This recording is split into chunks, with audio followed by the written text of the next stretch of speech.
Hi guys, welcome back to another episode of Sin and Tonic. Today's story is possibly the most terrifying killer I have ever researched, I think. Let's go. Sin and Tonic! In April 2013, Peterborough would become subjected to a horrific killing spree. It would go on for nearly 2 weeks, and 3 men were murdered and 2 more were stabbed and left for dead. A woman named Joanna Dennehy was living in sheltered housing on a housing estate in Peterborough. She rented a bedsit from a man named Kevin Lee. I was about to say Kevin Hart. Nope. Kevin Lee ran a company called Quicklet. Now, this company was a letting agency of sorts where they let properties to vulnerable or disadvantaged people, often people that had come out of prison and had nowhere to go. And obviously they would have not very good, references. So there wasn't really much referencing going on for Quicklet, hence the name, Quicklet. Kevin believed in giving people second chances. And this was exactly the case when he met Joanna Dennehy. He heard her very sad and troubled story of why she was even in prison in the first place, and it completely played on his heartstrings.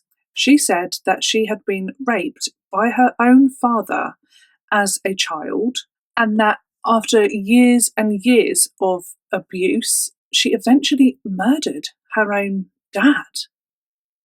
Kevin decided to strike a deal with Dennehy because she had a specific set of skills that he believed would be useful to him.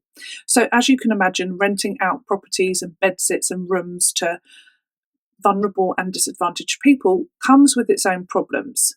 A lot of these people sometimes suffer with drug misuse, alcoholism, and they end up struggling to pay their rent. Joanna Dennehy was an incredibly, it's a strange one. She was a sort of Jekyll and Hyde, really. She could be very charming and she was quite manipulative, but she was also intense, and she was scary as shit, basically. She was incredibly intimidating when she wanted to be. She pretty much scared the life out of everybody that she met. So Kevin employed Joanna Dennehy as a rent collector, if you like. It's like out of some gangster movie, isn't it? Debt collector. She was also a heavy hand for evictions, which sometimes had to take place if people just continuously did not pay their rent. However, twist, Dennehy and Kevin would eventually become lovers.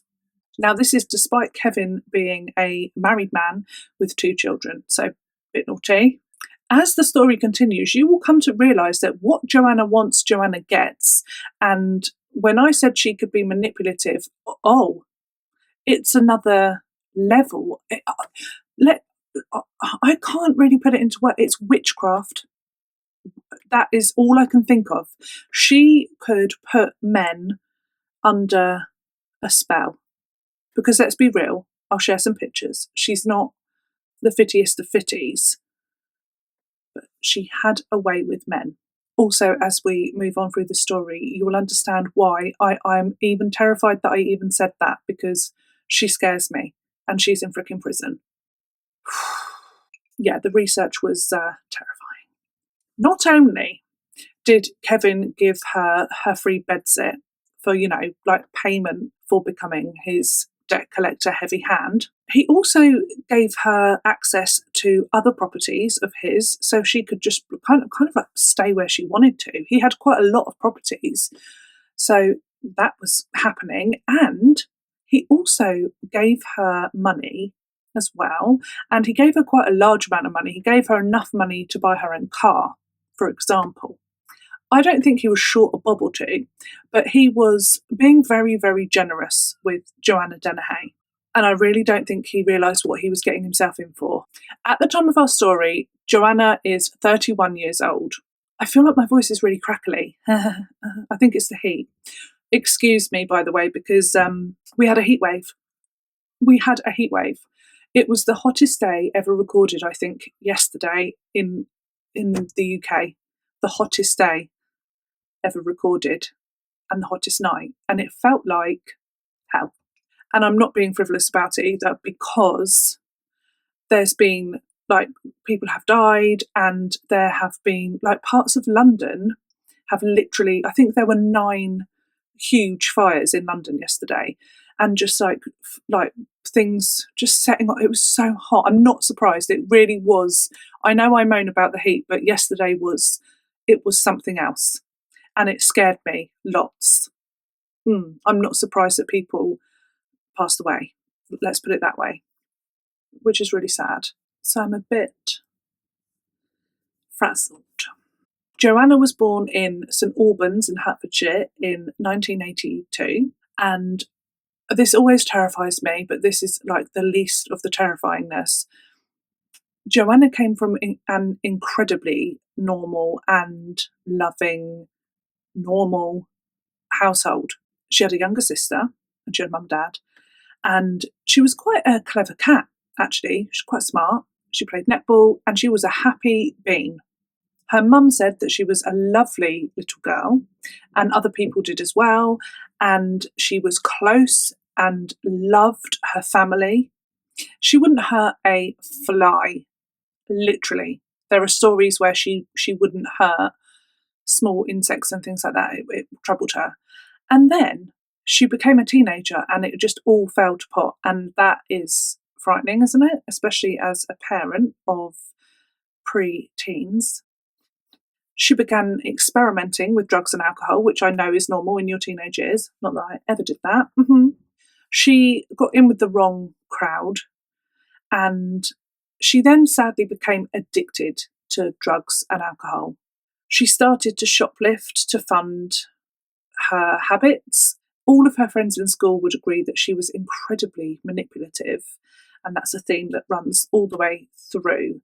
And her family were dumbfounded by this change. They really were.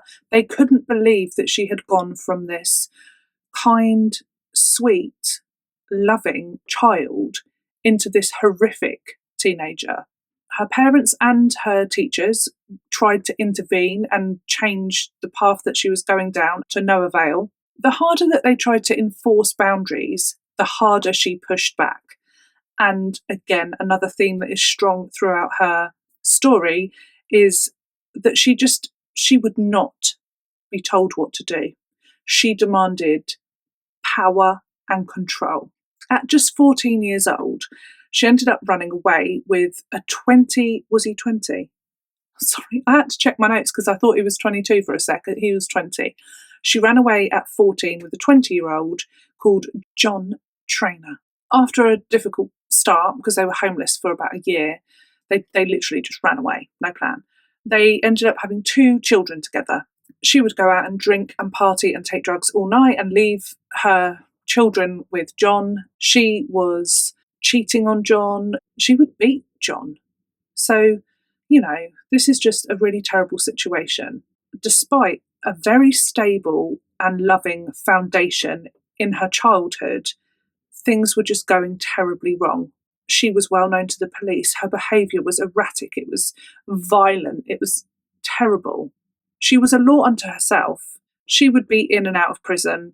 She was clearly mentally unwell, and she also would very severely self-harm, and she had some interestingly dark sexual desires, mainly to do with blood and self-harm.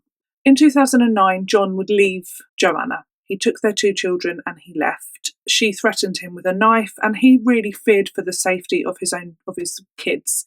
So he was gone. In 2012, she was put into a psychiatric hospital for 20 days, and here she was diagnosed for the first time with some mental health issues: antisocial personality disorder and psychopathic personality disorder. Say that quick. And I'm not sure if that's a mental illness. I think they're personality disorder, so I think that's different. Forgive my ignorance.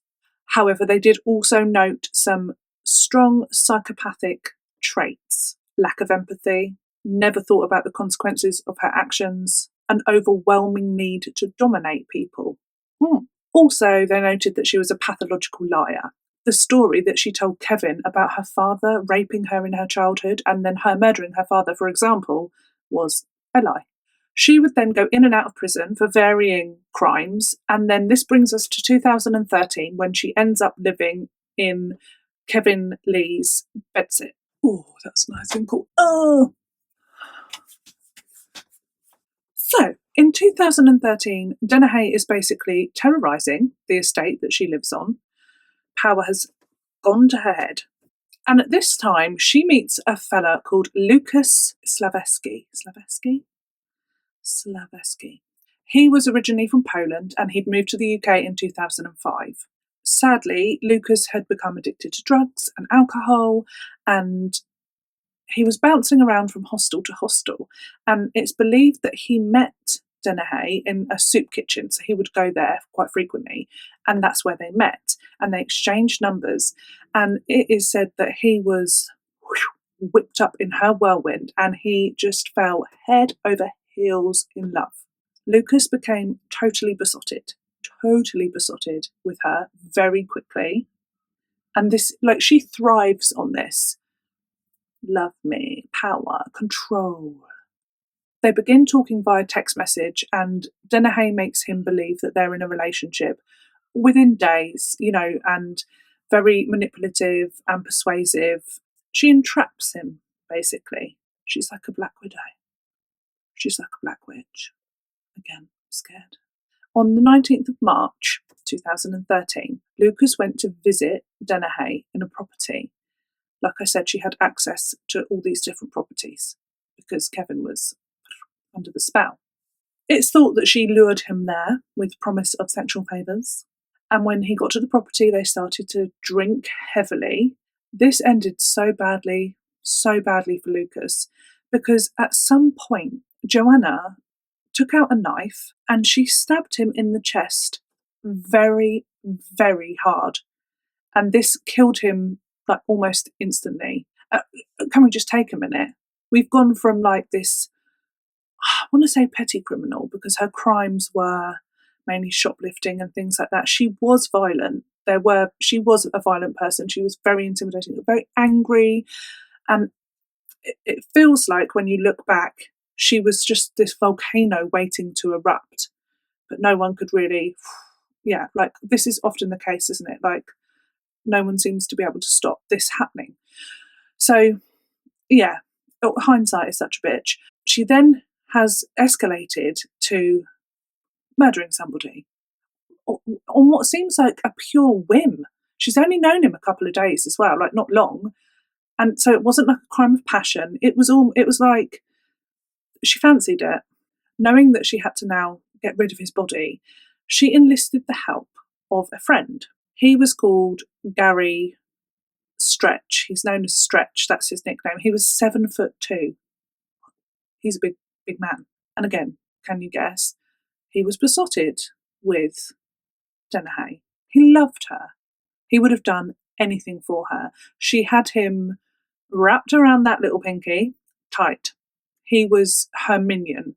Stretch would help Dennehy to put Lucas's body into a wheelie bin, and then a few days later, she went back to the wheelie bin. Bearing in mind, during this time, she's telling everyone that she can that she's murdered someone. She's very proud of it. And she ends up taking a 14-year-old, I think it was a girl, back to the wheelie bin to show her, to prove what she'd done. Shows this poor girl the dead body and decaying body. Can you imagine? A few days, I think it was, of Lucas. That is nightmares for life. Poor girl. That is nightmares for life.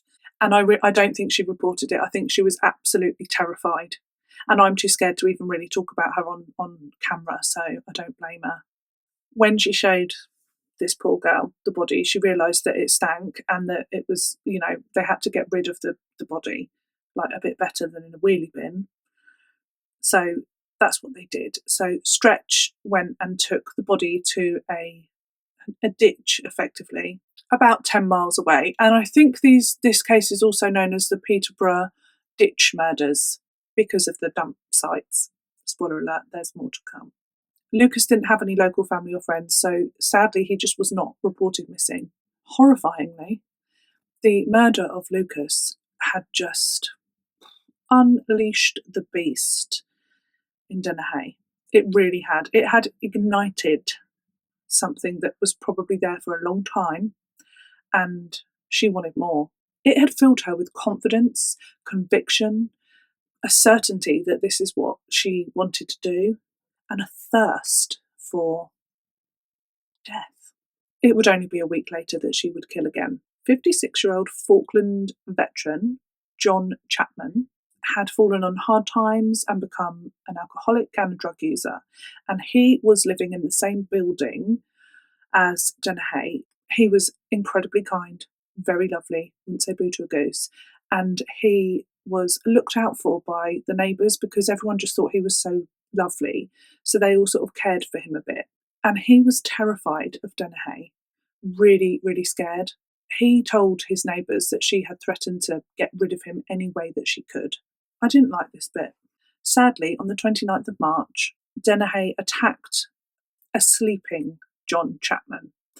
I say a sleeping, I'm not sure, because in the autopsy he had a huge alcohol blood level, so they think he could possibly have been just passed out from the amount of alcohol in his body. Nonetheless, he was unconscious. He wasn't awake. She stabbed him 5 times in the chest, so ferociously and with such strength that it broke the breastbone.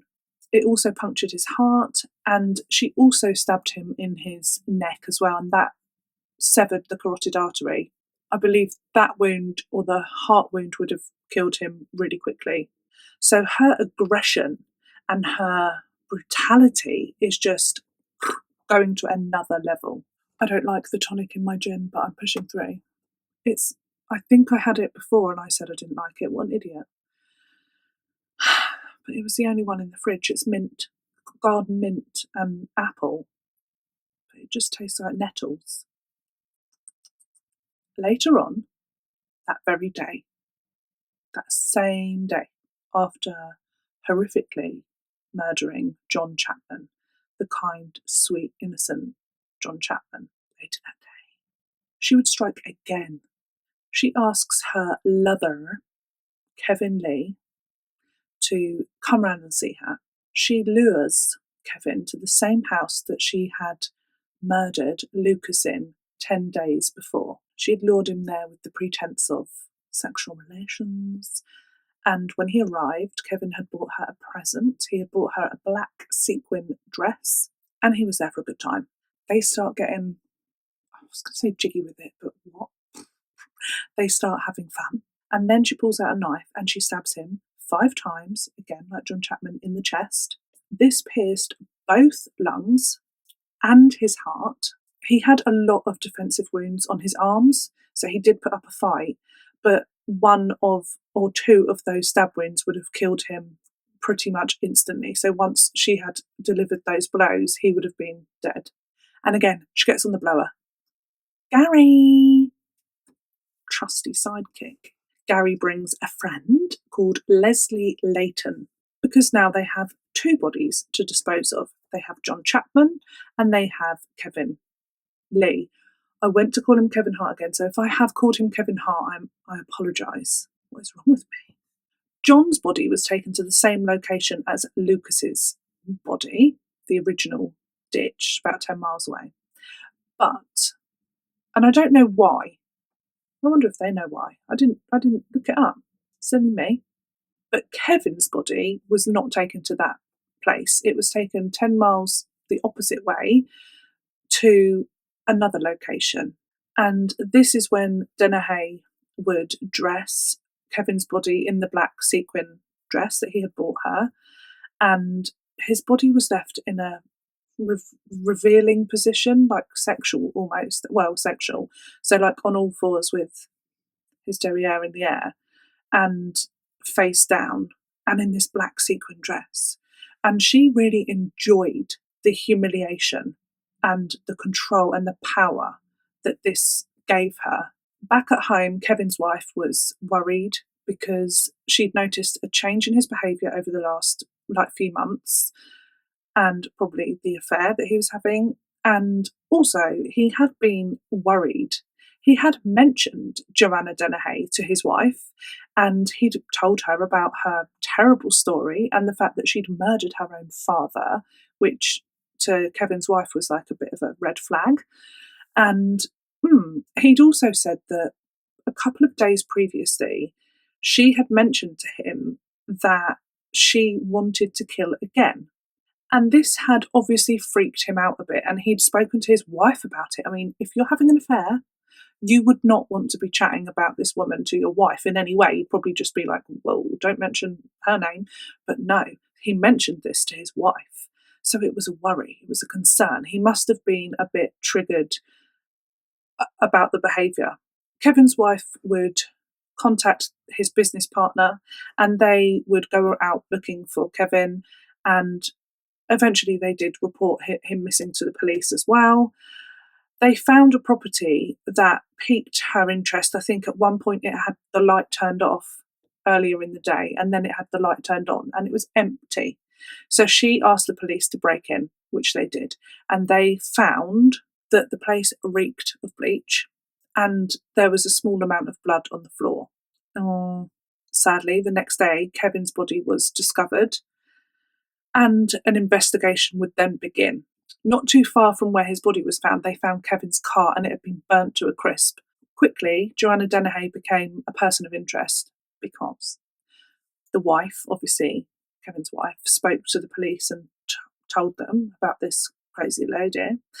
And they looked through all the phone records, and they found that Joanna Dennehy her phone had been at the location of the burnt out car. Ooh, frickin' So they want to find her and have a chat.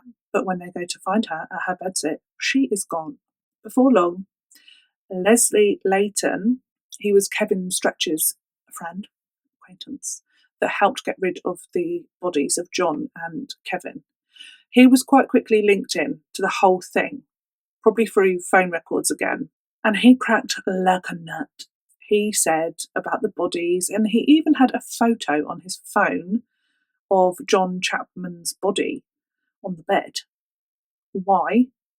That's grim, isn't it? But anyway, so they issue a warrant for Joanna Dennehy and Gary Stretch, I don't know his real surname, their arrest, basically. It's like nationwide, wanted, fugitives.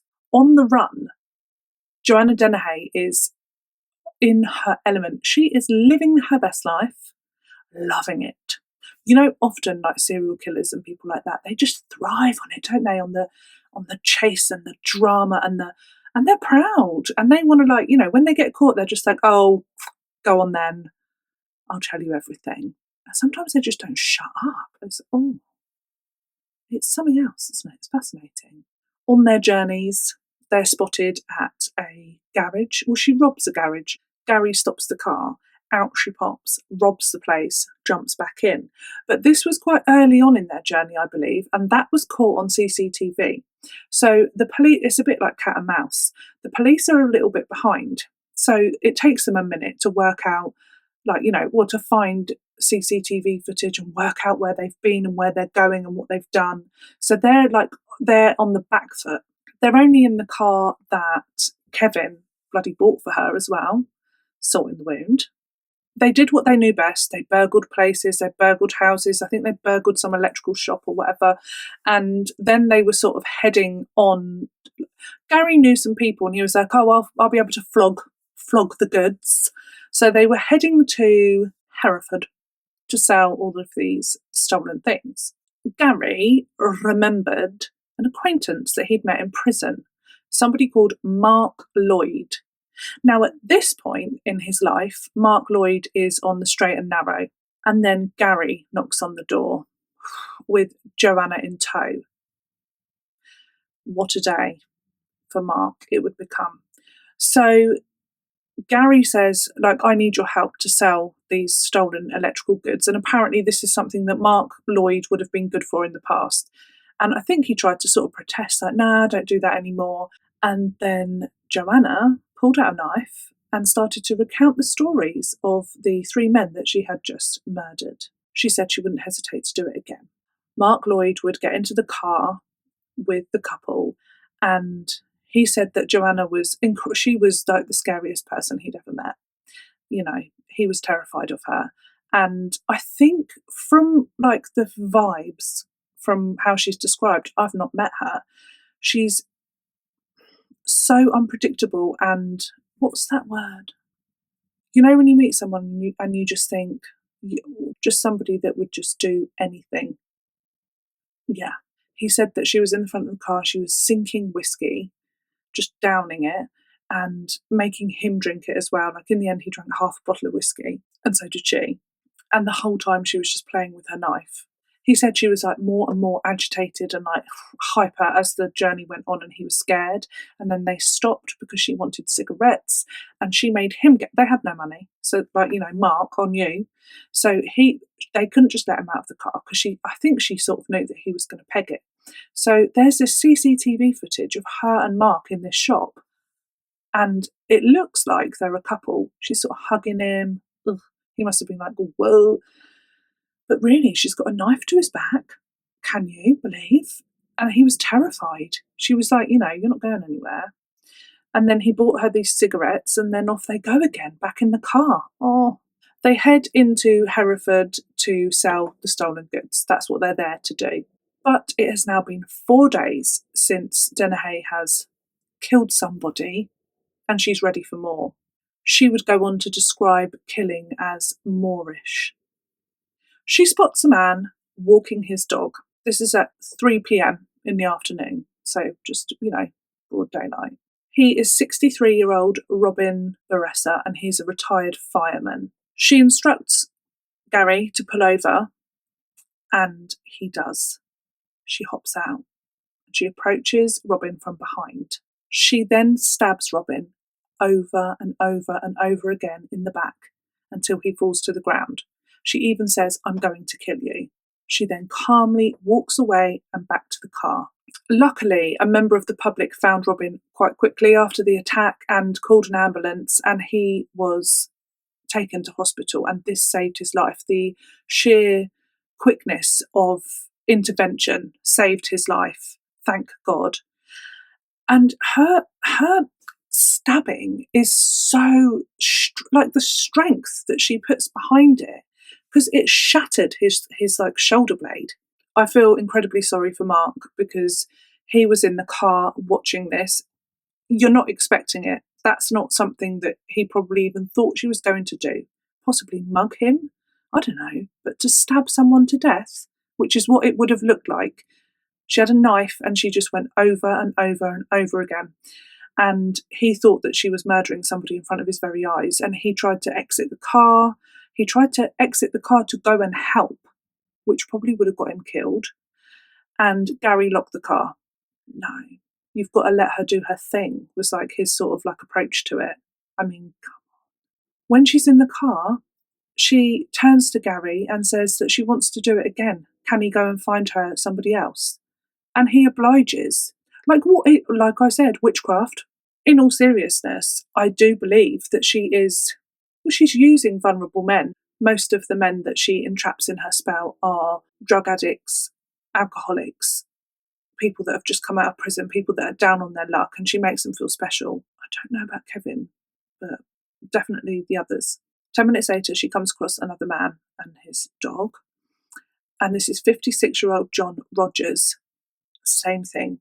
Gary pulls over, out she jumps, and then she attacks from behind. She stabs him over 30 times. And I read somewhere that this time she licked his blood off of the knife. No. Okay. Not only did she stab him in the back, she turned him over and then stabbed him in his front as well. This is what I mean. It is absolutely terrifying. She's terrifying. Again, she calmly walks away back to the car. This time, she takes his dog. Angry. Mark, locked in the car, totally beside himself. This time it was even worse. He was certain that she's just murdered these two men. However, despite horrific injuries, and I'm talking they are horrific, where he was stabbed in his front, like some of his bowel, John Rogers, I'm talking about, apologise, John Rogers, his bowel is dissected and out, like exposed out of his body. 9 of his ribs were broken, and he had both lungs punctured. Both lungs. He should have been dead. Despite this, he managed to crawl until he found somebody and they helped him. And miraculously, he survived as well. That is a miracle. Because both men survived, they were able to give a very clear description of their attacker. Also, Joanna Dennehy has a star tattoo, so it's really distinctive. Oh, how many people have that on their face? The police response was epic. I can't imagine being there that day. There were blue lights, there were sirens, they were out in force. Luckily for the police and other people, they had finally sort of caught up with where she was, where they were going and what they were doing through CCTV. And they had a license plate because of the CCTV at the garage. And they caught up with the car not long after she had stabbed John Rogers. Armed police surround the car. She is in the car with this dog. She's still got her knife in her hand, and Stretch has pegged it. He stopped, he saw police, and he was like, well, gone, ran off. She was just a bit you got me. And just got out, dropped the knife, out she got. And I'm so glad the dog was okay. Whew. When I was researching and it said she took the dog, I was like, no. CCTV at the police station is crazy. She is acting like she's just at a checkout in a supermarket. She's flirting with the police officers. Come on. Flirting. With all of them. Ladies, men, don't care. She's just, she's a case. Never a sign of remorse. And she's like, oh, what am I being booked for? Murder. Attempted murder. Oh, walk in the park. She doesn't care. She's crazy. She's also loving being the centre of attention, lapping it up. The following day, after her arrest, they find the bodies of Lucas and John as part of the investigation. On the 18th of November that year, she has her pre-trial, and she had discussed with her lawyers that she would plead not guilty. They always do, don't they? Plead not guilty, reason of insanity, blah, blah, blah, whatever. Voices told me to do it, all that business, they're going to pick something. And then in court at her pre-trial, she pleads guilty. Wow. There was oh my God, what? No. And then her lawyers were like, oh, can we talk with our client? Oh. But she was having none of it. She said in court to the judge that she would not be controlled by anybody and nobody was going to tell her what to plead in court. Well done, you. In February of 2014, she was sentenced to a whole life tariff. So he said, you are never coming out of prison. Never, ever. There's no appeals. There's nothing. You are there until you die. She is only one of 3 women to be given a whole life sentence. She laughed at the sentencing. Leslie Layton, who was an accomplice and got help to dispose of the bodies of John and Kevin, he got 14 years. Stretch, Gary, he got 19 years, a minimum. And again, when I read this, I was like, oh, for you. Because Mark Lloyd was not sentenced. He had they truly believed that he had just been living his life. I mean, it's horrible, isn't it? He was just living his life, trying to be on the straight and narrow. And then he basically got picked up, put in a car, and driven round to watch 2 horrific murders, attempted murders. But from what he knew, they were murders at the time. That's awful. So, yeah, he was not sentenced. She's been a right menace in prison. A right menace. She's planned her own escape a couple of times. And as part of that, I think she wrote it down. Really. Or she might have shared it in a letter to someone. But anyhow, she said she was going to kill a couple of prison guards, get them gone, and chop off their fingers and use them to, get out of the prison. She was sent to solitary for a couple of years, I think, for that. Naughty. and then appealed or tried to sue the prison for a breach of human rights. Good one. She has had a number of relationships in prison with women, and at one point she fell in love with the prison guard, though. I think that was a man, and she was writing these gushing, love notes, sexual notes. So they had to move her because it was, a bit dangerous, really. So for the prison guard, so moved her.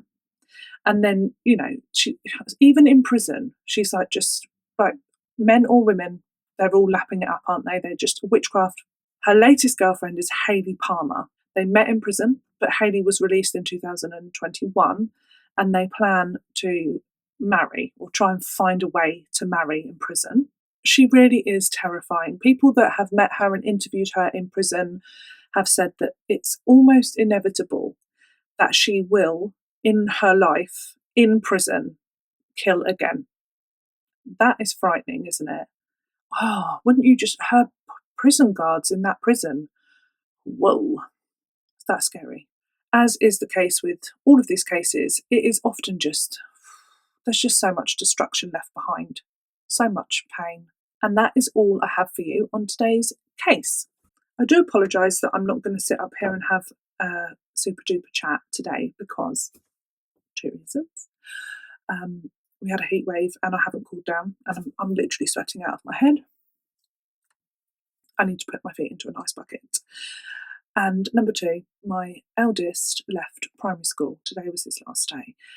And I've been super emotional, and I feel like I just need to rest my head, be kind to myself, and oh my gosh, I honestly feel like I want to cry. I surely have cried enough. I've cried yesterday, partly also because it was so hot. I did cry because it was hot. I'm just putting it out there. I've got tears in my eyes now. It's been such an emotional couple of days. They did their, assembly for, what's it called? The brain, the words. Leavers assembly yesterday. Why do you do that to parents? Literally, crying. Oh, they're crying, you're crying, teachers are crying. I mean, what are you going to do? You have to sort of do stuff, don't you, and make it special. But it's just a lot. Anyway, that is what's going on for me. It's now the summer holidays. Yes, I'm pleased for that. I'm going to love you and leave you. Put my feet in ice. Can't wait to chat with you in the comments. As always, I live for it. I love it. Friday night, Saturday morning, I'm like, Paul knows, he's like, commenting. All right, love. Love it. I'm sure there was something I was going to share with you. I'm sure it was something in a comment. Oh, if I remember, I will chat with you about it next week. But I hope everyone's well. Anyone here in the UK, hope that yesterday wasn't too horrific for you. Thank you so much for joining me today for another episode of Sin and Tonic. I hope you can join me next week for another true crime story and a great big fat mug with your initial on it of gin. Bye.